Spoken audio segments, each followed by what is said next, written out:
Bonjour à tous et à toutes et bienvenue sur la chaîne Reflet de Lune, j'espère que vous allez bien. Merci pour votre présence aujourd'hui.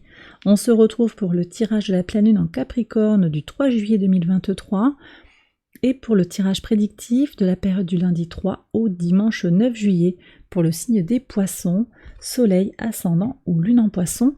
Alors je prends le tarot Anima Mundi pour aller regarder où est-ce que vous en êtes actuellement sur votre chemin de vie. On va voir tout ça en lien avec cette pleine lune. Donc je vais prendre 4 cartes, plus précisément, vous allez voir. On va faire ça en 4 cartes. D'abord, on va aller regarder donc où est-ce que vous en êtes actuellement sur votre chemin de vie, ce que je disais tout à l'heure. Également, ce que vous avez besoin de libérer. Alors de libérer, ça peut vouloir dire que vous avez besoin de l'exprimer, de le lâcher. Ça peut venir aussi préciser un défi aussi qui vient vers vous. Le défi de la période. Ici, on a votre point fort qui va vous permettre de passer les énergies de cette pleine lune un peu délicate avec aisance. Et là, on va regarder ce qui vient vers vous. Alors, je vais prendre également les messages de ton âme avec cet oracle, ce magnifique oracle. L'oracle des messages de ton âme, un message personnalisé en 3 cartes. Une première carte pour les personnes qui ont le soleil en poisson, la lune en poisson, pardon, l'ascendant en poisson ici. Alors non, ici c'est pour la lune en poisson. Et là, c'est l'ascendant en poisson. Voilà. On y va pour les interprétations. Alors, où est-ce que vous en êtes actuellement sur votre chemin de vie, les poissons? As de coupe, magnifique. Régénération émotionnelle. Vous vous sentez bien. Vous vous sentez bien à de nombreux égards. Il y a peut-être une relation sentimentale naissante, un apaisement, quelque chose qui s'est libéré, une charge mentale qui est partie. Vous vous sentez davantage dans le cœur, davantage dans le don de vous-même. Il y a un apaisement. Je sens que ça respire mieux en fait.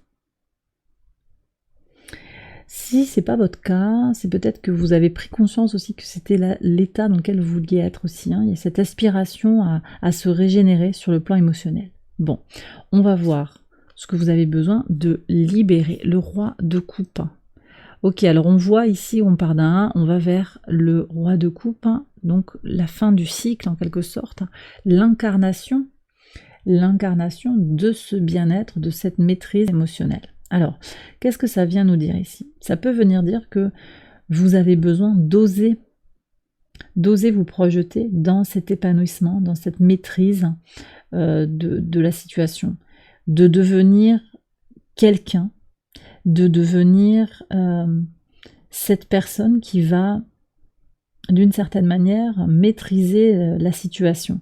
Ça peut être sur le plan professionnel, ça peut être dans le plan relationnel, personnel, interpersonnel en particulier, sur le plan romantique également.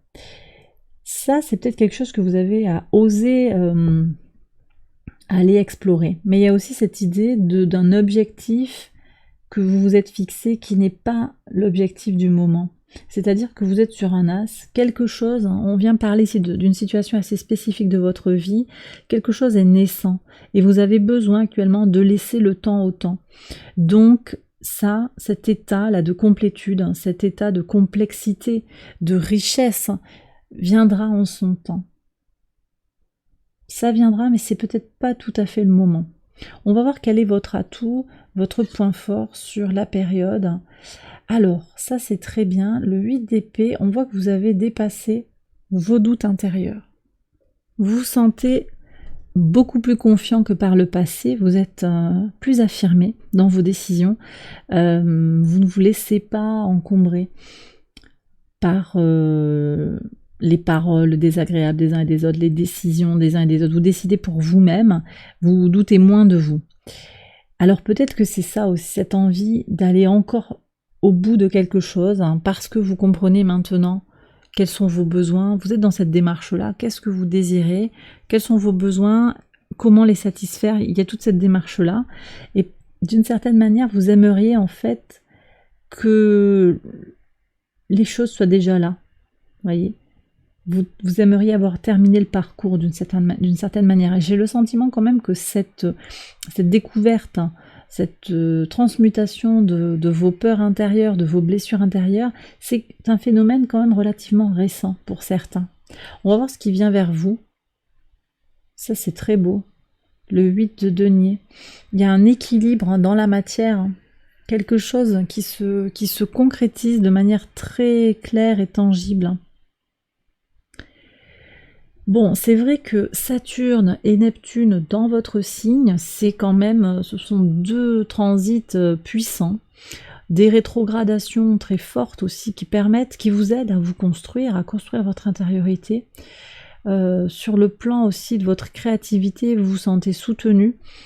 Si vous avez une activité artistique, hein, musique, peinture, hein, c'est là, hein, clairement c'est là, et c'est très soutenu.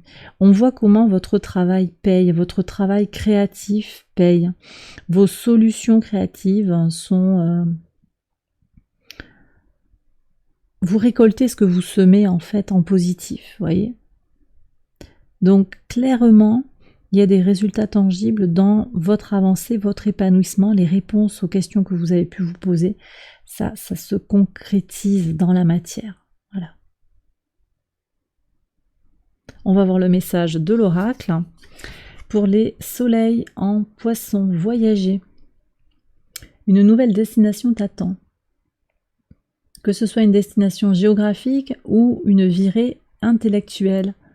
Ton âme a besoin de s'envoler vers d'autres contrées, d'explorer et de découvrir l'ailleurs. Ok. Elle est là, cette envie de bouger, de voyager. Vous avez envie d'aller dans des contrées nouvelles, hein, des contrées où il fait frais aussi, j'ai le sentiment pour certains. Hein, une contrée où il y a de l'eau, un endroit où vous allez pouvoir passer d'île en île comme ça. Plutôt un endroit où il fait un peu frais actuellement.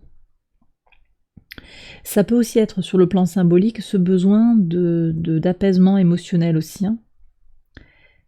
D'où le voyage intellectuel, le voyage mental, imaginaire. Alors, pour les ascendants en poisson, aimer. Bon, c'est la problématique un petit peu de la période, hein, avec Vénus au carré d'Uranus, conjointe à la lune noire, cette Vénus en Lion. On est sur ces énergies-là du moment.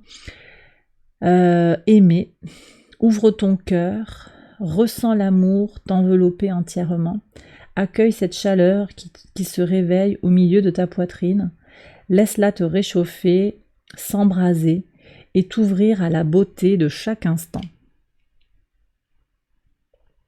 Super, je continue. Lune en poisson, faire en conscience, mets de la conscience dans chacune de tes actions. Prends le temps de te rendre compte de ce que tu fais et de pourquoi tu le fais. Une chose à la fois, l'esprit libre est disponible pour cette action. Très intéressant, très saturnien aussi, hein. Très saturnien avec des énergies de trigone. On est quand même avec un trigone au signe du Cancer, là où se trouvent le Soleil et Mercure, et de sextile à la Lune. Votre signe est positionné comme ça, avec de très beaux aspects à cette Lune, très positionné, je dirais, de façon positive énergétiquement, avec encore une fois Saturne qui est dans votre signe, qui est là dans cette canalisation de l'imagination, de la créativité, et puis le sextile encore de Neptune à Pluton rétrograde, ce sextile qui soutient l'évolution spirituelle, qui passe par une idée de faire les choses de façon consciente, d'accord ? De façon claire, avec conscience simplement des choses. Voilà. On va voir avec le tirage quotidien comment tout cela résonne ensemble. Je vais accélérer la vidéo et je vous retrouve après.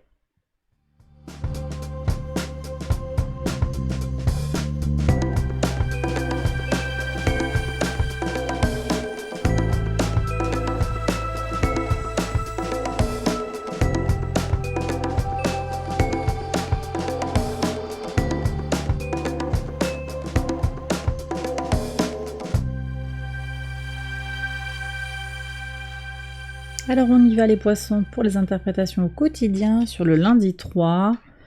Vous êtes protégés sur votre évolution, sur votre avancée, clairement. De toute façon, je vous ai dit, votre signe est très très bien positionné à la lumière de cette pleine lune. Les choses s'emboîtent bien pour aller trouver ses ressources, son besoin de nourriture intérieure, vraiment ce qui se passe en Cancer. Il y a un trigone, trigone à Mercure, trigone au soleil, donc on a cette praticité pour atteindre ses objectifs, d'accord, et en plus l'univers vous soutient, donc il y a quelque chose qui est avec les étoiles, là vous avez vraiment toutes les chances de votre côté pour avancer, pour aller vers ce que vous désirez. Pour comprendre aussi quels sont vos objectifs, enfin pour les clarifier à la lumière des ressources qui sont à votre disposition et de la nourriture de vos besoins, la satisfaction de vos besoins. Sur le mardi 4. Sur le mardi 4, qu'est-ce qu'on a?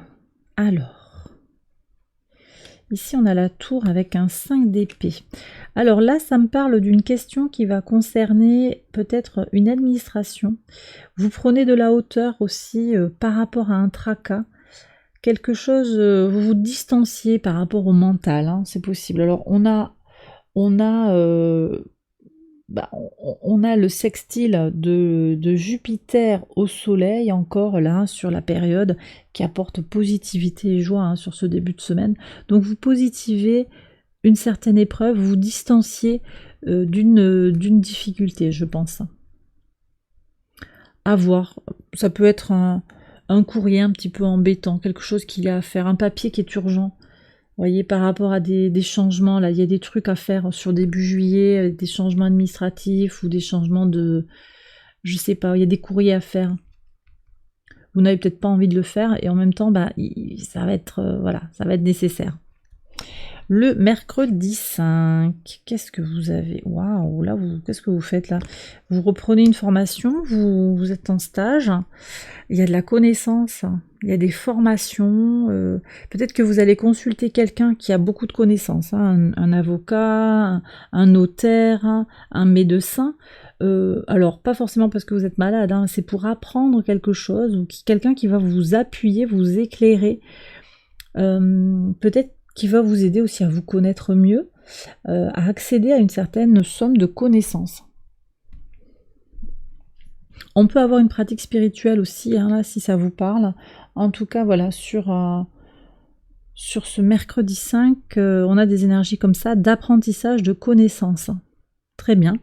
Sur le jeudi 6, il y a une histoire de dualité ici.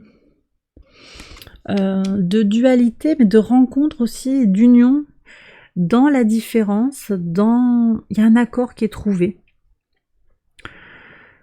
J'ai un accord ici qui se fait après évaluation peut-être d'une situation.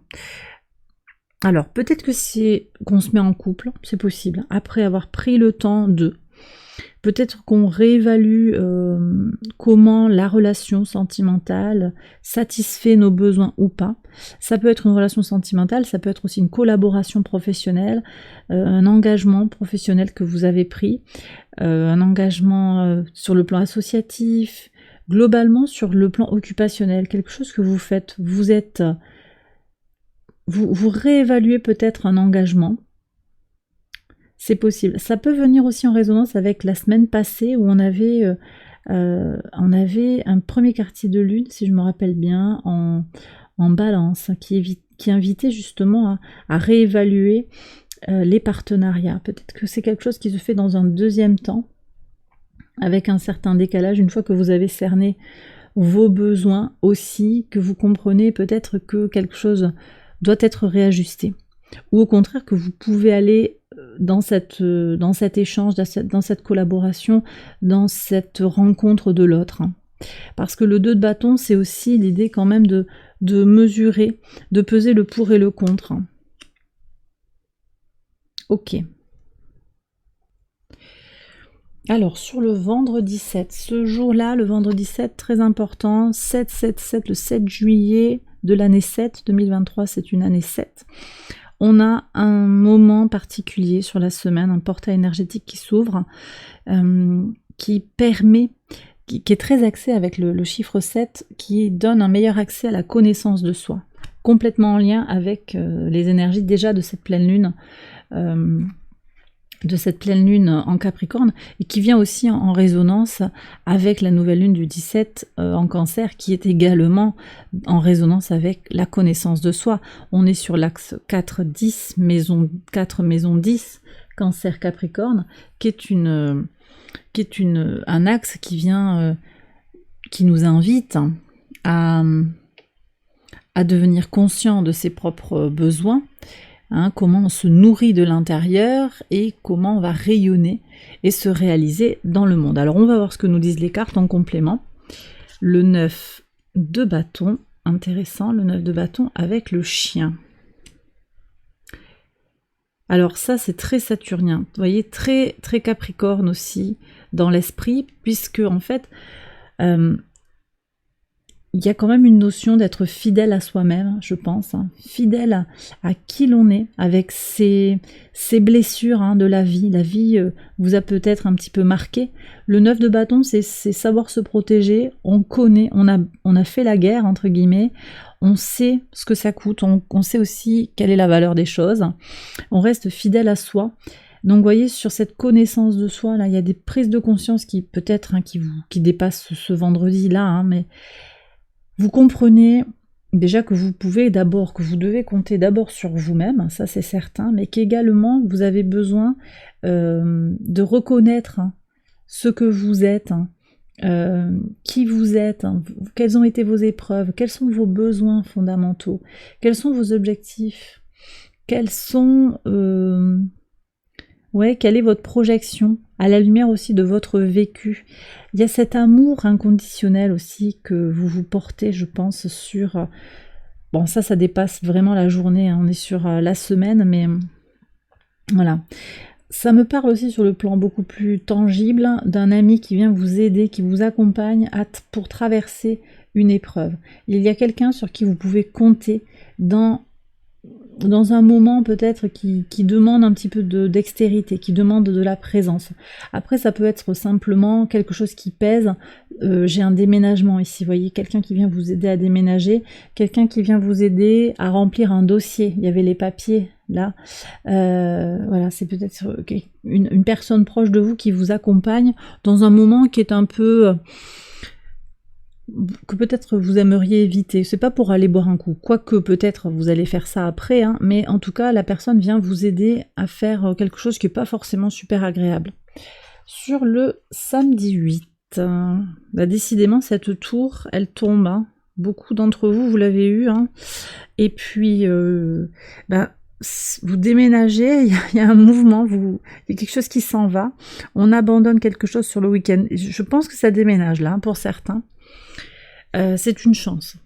Vous aurez de la chance, quelqu'un qui vous soutient, ce mouvement, cet abandon de quelque chose, d'une idée, d'une façon de faire, d'une relation, cette transformation, ça vient constituer une chance. Ok. Alors, sur le dimanche 9, qu'est-ce que vous avez? L'empereur, waouh, l'empereur et la maison. Donc on termine la semaine sur quand même une notion d'être bien chez soi, d'être bien dans ses baskets. L'empereur 4, la maison 4, stabilisation, c'est cette maison 4, ce signe du cancer, soleil et mercure en cancer, opposé à la lune. On est encore sur des réverbérations de cette pleine lune. On est aussi sur l'annonce de cette nouvelle lune qui viendra confirmer en cancer, une fois que la lune aura rejoint le soleil en cancer, elle aura terminé son parcours autour du zodiaque pour venir à l'opposé du signe du Capricorne, pour confirmer ici qu'on est au clair, davantage au clair avec qui on veut être. On est bien à la maison. Peut-être qu'il y a effectivement un déménagement, là je vous le redis, un déménagement et on s'installe. Après ça peut être aussi un déménagement mental. Je refuse de me préoccuper des problèmes de cette personne. Je ne veux plus, je m'en vais Mentalement, je me détache des préoccupations d'un groupe. Ça peut être un groupe de collègues, on s'isole d'une certaine manière, mais pour se préserver. Pour se nourrir de l'intérieur, parce que le milieu devient toxique. Il y a des concrétisations aussi, concrétisation, des choses qui prennent corps. Alors, est-ce que c'est sur le week-end? C'est pas sûr, mais vous montez peut-être les statuts d'une entreprise, vous voyez, on a ça sur la semaine, il y a des concrétisations de toute façon en lien avec le domicile. C'est possible aussi que vous passiez devant un notaire, je vous l'ai dit, avec un achat de maison. Bon, sur le dimanche, ça semble peu probable, mais vous savez qu'on peut avoir des messages qui bougent, qui fluctuent. Il y a la préparation d'une signature d'acte, par exemple, ou d'un bail de location, quelque chose aussi qui a trait au domicile, au foyer. Et bien voilà les poissons, j'ai terminé votre tirage, j'espère qu'il vous a guidé, qu'il vous a éclairé. Si c'est le cas, likez, abonnez-vous, partagez, commentez. Je vous souhaite une excellente semaine, je vous embrasse bien fort et je vous dis à très bientôt pour une prochaine vidéo. Bye bye.